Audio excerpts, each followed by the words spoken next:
আজ জানাবো পশ্চিমবঙ্গ দেশ এবং বিদেশের 50টি তাজা সংবাদ। আপনি যদি চ্যানেল নতুন হয়ে থাকেন তাহলে অবশ্যই চ্যানেলটি সাবস্ক্রাইব করুন, কারণ প্রতিদিনের সেরা খবর আপনার হাতের মুঠোয় পৌঁছে দিতে আমরা আছি সদা প্রস্তুত। খবরের প্রথমেই দেখে নিব সংবাদ শিরোনাম। তৃণমূল দেশবিরোধী হয়ে যাচ্ছে, বিস্ফোরক অভিযোগ দিলীপ ঘোষের।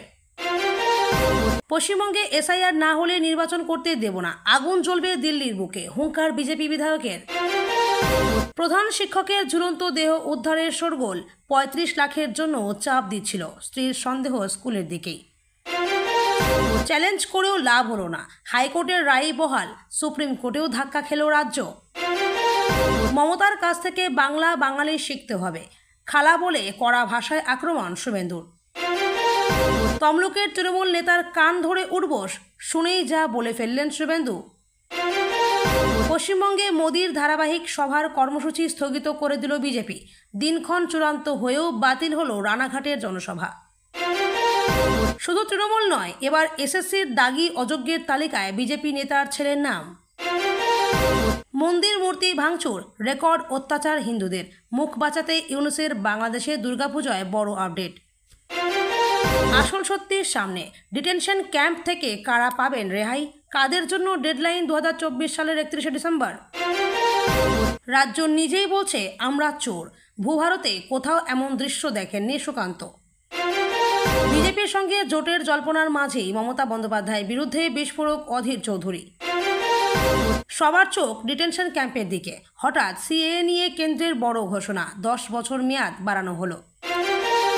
বাংলা কি ভারত থেকে আলাদা হবে, সেনাকে ঘিরে তৃণমূলকে নিয়ে চাঞ্চল্যকর দাবি দিলীপের। রাজনৈতিক বিতর্কের ঝড়, অমিত শাহের মাথা কাটার মন্তব্যে বিপাকে মহুয়া মৈত্র, দায়ের হলো এফআইআর। বাংলা ভাষা নিয়ে আলোচনায় ব্রাত্যর মুখে সেনা প্রসঙ্গ, বিজেপিকে কটাক্ষ ফিরহাদের। পাকিস্তানের দালাল, সেনাবাহিনী নিয়ে মমতার মন্তব্যে আরামবাগে ছি শব্দে গর্জে উঠলেন শুভেন্দু। ভারতীয় সেনার অপমানের প্রতিবাদে পথে প্রাক্তন সেনাকর্মীরা। মৌসুমী অক্ষরেখা ও ঘূর্ণাবর্তের ঝোড়ো ফলায় ফের ভাসবে বাংলা, যা জানালো আবহাওয়া দপ্তর। সরকারের বিরুদ্ধে মুখ খুলতেই এক ঘরে নিরাপত্তার আর্জি জানিয়ে হাইকোর্টের দ্বারস্থ শ্রীলেখা। নিয়োগ মামলায় জামিন পেলেন পার্থ, জেলমুক্তি কি হলো। সেনাকে নিয়ে ব্রাত্যর মন্তব্যে উত্তাল রাজনীতি, শিক্ষামন্ত্রীকে ফেলে পেটানোর নিদান বিজেপি নেতার। স্কুল থেকে বাড়ি ফেরার পথে ছাত্রী অপহরণ, গণধর্ষণ করে রাস্তায় ফেলে দিল অভিযুক্তরা। 366 মিটারের জন্য আটকে মেট্রো রুট, চেংড়িহাটার জট কাটাতে করা নির্দেশ হাইকোর্টের। সোশ্যাল মিডিয়া থেকে কেন সরে গেলেন ইনফ্লুয়েন্সার সোহিনী, নতুন ভিডিওতে ফাঁস হলো বিস্ফোরক তথ্য। বিজেপি কর্মীদের গাছে বেঁধে মারার হুঁশিয়ারি, বিতর্কে রায়নার তৃণমূল সভাপতি। ভোটার অধিকার যাত্রা কি রাহুল এবং তেজস্বীর মধ্যে দূরত্ব তৈরি করেছিল, 5টি বিষয়ে বিশ্লেষণ। জেলাগুলিতে আধার কার্ডে গরমিল নিয়ে সরব হলেন সুকান্ত। একাধিক রাজ্যে ভয়ঙ্কর বৃষ্টিপাতের সতর্কতা জারি করল মৌসুম ভবন। বিজেপি বিধায়কের হুঙ্কার, ভোটের আগে রাজ্যে বড় বিতর্কের ইঙ্গিত। নিয়োগ দুর্নীতি মামলায় আত্মসমর্পণের দিনই জামিন পরেশ অধিকারী ও অঙ্কিতার, মুক্ত আরও অনেকে। ডিএ বৃদ্ধি নিয়ে সুখবর, দেবীপক্ষের শুরুতেই পশ্চিমবঙ্গ সরকারের কর্মচারীদের জন্য মহার্ঘ ভাতা বাড়ার সম্ভাবনা। বিজেপির নেতার ছেলের নাম এসএসসির বাতিল তালিকায়, এবার অস্বস্তিতে গেরুয়া শিবির। আদালতে তোলা হলো রাকেশ সিংকে, সম্মুখ সমরে বিজেপি কংগ্রেস, মোদি মোদি বনাম চোর চোর স্লোগান। বাংলায় মোদির একের পর এক সভা, তবুও কেন আশঙ্কায় বঙ্গ বিজেপি। মমতার বিরুদ্ধে বিস্ফোরক অধীর, পরিযায়ী শ্রমিকদের নিয়ে শোরগোল।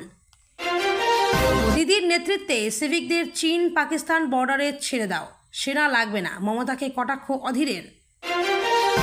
দুর্গাপূজার আগে সুখবর, দাম কমতে পারে গাড়ি, বাইক, হোটেল ও সিনেমার টিকিটের, দাম বাড়বে কিসের।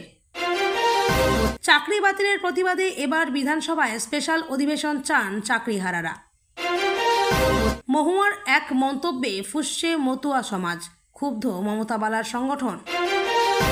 এতক্ষণ শুনছিলাম সংবাদ শিরোনাম, এখন আসছি বিস্তারিত। এর আগে একটি ছোট্ট রিকোয়েস্ট, আপনি যদি চ্যানেল নতুন হয়ে থাকেন তাহলে চ্যানেলটিকে অবশ্যই সাবস্ক্রাইব করুন। বিজেপি নেতা দিলীপ ঘোষ এক বিস্ফোরক মন্তব্যে দাবি করেছেন তৃণমূল কংগ্রেস ধীরে ধীরে দেশবিরোধী পথে হাঁটছে। তার বক্তব্য, সেনাবাহিনী দেশের সুরক্ষা ও গৌরবের প্রতীক, অথচ মমতা বন্দ্যোপাধ্যায়ের দল প্রকাশ্যে সেনাকে অপমান করছে। দিলীপ ঘোষ বলেন, তৃণমূল নেত্রী সেনার ভূমিকা নিয়ে যে মন্তব্য করেছেন তাতে প্রমাণিত হয় যে তাদের রাজনৈতিক স্বার্থ দেশের স্বার্থের চেয়ে বড়। তিনি প্রশ্ন তোলেন, যে দল সেনাকে অসম্মান করে তারা কিভাবে দেশপ্রেমের কথা বলে। তার মতে এ ধরনের বক্তব্য শুধু সেনার মনোবল ভাঙবে না, বরং আন্তর্জাতিক স্তরেও ভারতের ভাবমূর্তিকে ক্ষুণ্ণ করবে। তিনি মানুষকে সতর্ক করে বলেন, বাংলায় তৃণমূলের এই দেশবিরোধী রাজনীতির বিরুদ্ধে এখনই রুখে দাঁড়াতে হবে। পশ্চিমবঙ্গের এক বিজেপি বিধায়ক হুঁশিয়ারি দিয়ে বলেন, রাজ্যে ভোটার তালিকার বিশেষ সংশোধন না হলে নির্বাচন হতে দেওয়া হবে না। তার বক্তব্য, ভোটার তালিকায় বিপুল পরিমাণে ভুয়ো নাম রয়ে গেছে এবং তৃণমূল সেই ভুয়ো ভোটের ওপর নির্ভর করেই ক্ষমতায় টিকে আছে। তিনি সরাসরি বলেন, ভুয়ো ভোটারদের বাদ না দিলে সুষ্ঠু নির্বাচন সম্ভব নয়। এমনকি তিনি দাবি করেন, যদি সঠিকভাবে সংশোধন না হয় তবে শুধুমাত্র বাংলাতেই নয়, দিল্লির বুকেও আগুন জ্বলে উঠবে। তার এই হুঁশিয়ারিতে স্পষ্ট, বিজেপি পশ্চিমবঙ্গের ভোটার তালিকা নিয়ে কঠোর অবস্থান নিয়েছে। প্রধানমন্ত্রী নরেন্দ্র মোদীর ধারাবাহিক জনসভা কর্মসূচির মধ্যে রানাঘাটের সভা আকস্মিকভাবে স্থগিত হয়ে গেছে। আনন্দবাজারের খবর অনুযায়ী দিনক্ষণ চূড়ান্ত হলেও শেষ মুহূর্তে সভা বাতিল করা হয়। বিজেপির পক্ষ থেকে দাবি করা হয়েছে, সংগঠনগত কিছু কারণে এই সভা পিছিয়ে দেওয়া হয়েছে। তবে রাজনৈতিক মহলের একাংশ মনে করছেন, রাজ্যের অভ্যন্তরীণ পরিস্থিতি এবং প্রশাসনিক জটিলতার কারণে সভা বাতিল করতে হয়েছে। এর আগে মোদি আলিপুরদুয়ার, দুর্গাপুর, দমদমে সভা করে ব্যাপক সাড়া পেয়েছিলেন। তাই রানাঘাটের সভা বাতিল হওয়া ঘিরে রাজনৈতিক অঙ্গনে জোর আলোচনা শুরু হয়েছে। রাজ্য বিজেপির সভাপতি সুকান্ত মজুমদার কটাক্ষ করে বলেন, রাজ্য নিজেই স্বীকার করছে আমরা চোর। তার বক্তব্য, শিক্ষক নিয়োগ দুর্নীতি মামলায় রাজ্যের ভূমিকা জনগণের সামনে পরিষ্কার হয়ে গেছে। বিভিন্ন তদন্ত আদালতের পর্যবেক্ষণে প্রকাশ্যে এসেছে, দুর্নীতির দায় এড়াতে না পেরে রাজ্য উল্টে এমন সব পদক্ষেপ নিয়েছে যা নিজেদের অপরাধ স্বীকার করারই শামিল। তিনি আরও বলেন, সাধারণ মানুষ এখন বুঝে গেছে কারা দুর্নীতির মূল হোতা। কেন্দ্রীয় মন্ত্রীও রাজ্যের এই স্বীকারোক্তিকে নজরবিহীন বলে আখ্যা দিয়েছেন এবং দাবি করেছেন, সারা ভারতে কোথাও এমন ঘটনা দেখা যায়নি। কংগ্রেস নেতা অধীর চৌধুরী তৃণমূল ও মমতা বন্দ্যোপাধ্যায়ের বিরুদ্ধে ফের বিস্ফোরক মন্তব্য করেছেন। তার বক্তব্য, মমতা বন্দ্যোপাধ্যায়ের নেতৃত্বে গণতন্ত্র রক্ষা করা সম্ভব নয়, বরং রাজ্যের বর্তমান পরিস্থিতি প্রমাণ করছে তৃণমূল গোপনে বিজেপির সঙ্গে সমঝোতা করে চলছে। তিনি বলেন, তৃণমূল যে বিজেপির বি টিম তা এখন আর লুকোনোর কিছু নেই। একই সঙ্গে তিনি জোট রাজনীতির প্রসঙ্গে বলেন, বিজেপির বিরুদ্ধে লড়তে হলে প্রকৃত বিরোধীদের ঐক্যবদ্ধ হতে হবে, কিন্তু তৃণমূল সেই ঐক্যকে দুর্বল করছে। তবে তার এই বক্তব্যে রাজ্যের রাজনৈতিক মহলে জল্পনা বাড়ছে। 2026-এর ভোটের আগে বিরোধী জোটের কৌশল কেমন হবে। কেন্দ্রীয় সরকার নাগরিকত্ব সংশোধনী আইন নিয়ে নতুন নির্দেশিকা জারি করেছে। এবার থেকে এই আইনের আওতায় নাগরিকত্বের আবেদন করার সময়সীমা 10 বছর পর্যন্ত বাড়ানো হয়েছে। এর ফলে পাকিস্তান, আফগানিস্তান, বাংলাদেশ থেকে ধর্মীয় নিপীড়নের শিকার হয়ে ভারতে আশ্রয় নেওয়া বহু পরিবার দীর্ঘমেয়াদী সুরক্ষা পাবে। সরকারের দাবি, এই সিদ্ধান্ত মানবিক দিক থেকে গুরুত্বপূর্ণ এবং বহু বাস্তুচ্যুত পরিবারকে স্বস্তি দেবে। তবে বিরোধীদের একাংশ বলছে, সরকারের এই পদক্ষেপ রাজনৈতিক উদ্দেশ্য প্রণোদিত। তাদের অভিযোগ, নির্বাচনের আগে এই ধরনের ঘোষণা করে কেন্দ্র ভোটের হিসেব করছে।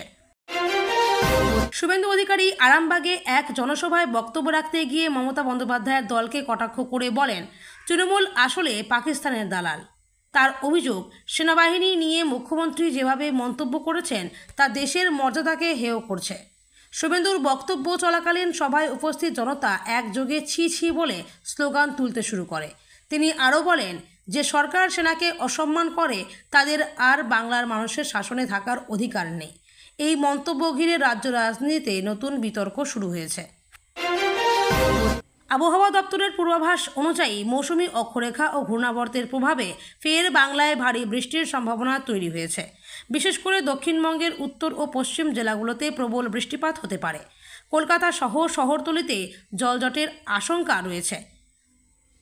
অন্যদিকে উত্তরবঙ্গের পাহাড়ি এলাকায় প্রবল বর্ষণে ভূমিধস ও রাস্তা বন্ধ হওয়ার সম্ভাবনা রয়েছে। আবহাওয়া দপ্তর ইতিমধ্যেই মৎস্যজীবীদের সতর্ক করেছে এবং প্রশাসনকে দুর্যোগ মোকাবিলায় প্রস্তুত থাকতে নির্দেশ দেওয়া হয়েছে। এই আবহাওয়াজনিত পরিস্থিতি কৃষিক্ষেত্রেও প্রভাব ফেলতে পারে বলে আশঙ্কা করা হচ্ছে।